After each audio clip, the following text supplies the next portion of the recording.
কি বন্ধু কেমন আছিস? আর কেমন আছে ছাড়, সকাল থেকে তো খুঁজে বেড়াচ্ছি জানিস। তোর বাবা বলে যখন বসেছে দেখে যা, এলো ধর এটা আমার বিয়ের কার্ড। তোর বিয়ে? হ্যাঁ ভাই আমার বিয়ে। বেশ তুই এক কাজ করে এই কার্ডটা আমার বাবার হাতে দিয়ে দিকে, যা বাড়িতে গিয়ে আমার বাবার হাতে দিয়ে দিকে। আরে তুই বাবার সাথে দেখা করে নিয়েছি, কোনো চাপ নাই। লে রাখ তুই কার্ডটা, তোর কাছে রাখ। আরে ভাই ভাই ভাই ভাই, কার্ডটা তোমার বাবার হাতে দিগা না, জানা জানা। আর তুই বাবার সাথে দেখা হলো পরে রাখ। দেখা করা ফ্যাক্টরটা লয়, তুই কার্ডটা আমার বাবার হাতে দিগা, যা। কত কার্ড আছে বলতো আমার দিতে বসে রাখ এখন। রাখ। বিয়ে দিবে কই দি? চুপ তো, ও বলছি ওরা তো কাজ আছে, এমনি তো তুই ঘরে দিবি তো ঘরে দিয়ে দিবি কার্ডটা তুই। আরে ছুচো তুই বুঝবি না, তুই চুপচাপ থাক। এই তুই কার্ডটা না না আমাকে বুঝা কি বুঝবো না আমি এখন গাই। আবে ওজন আমার বাপের হাতে কার্ড দেবে না, আমার বাপের মাথা টনক লড়তে লড়বে যে দেশের ছেলের বিয়ে হচ্ছে কিন্তু ওয়ার ছেলের বিয়ে হচ্ছে না, তাহলে ভাবে তো ভাববে, এমনি তো ভাবছে না।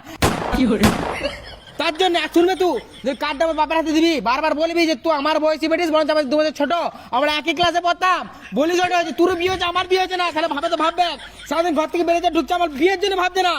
তুই যাবে দিঘা যা আর বলবি যে তোর বিয়ে, আর তো আমার 2 বছর ছোট, এরকম করলে বিয়ে হয়? যদি হয়তো হবে, এমনি তো হচ্ছে না। ভাই ভাই আমার ঘরে একটা কার্ড দিয়ে দে।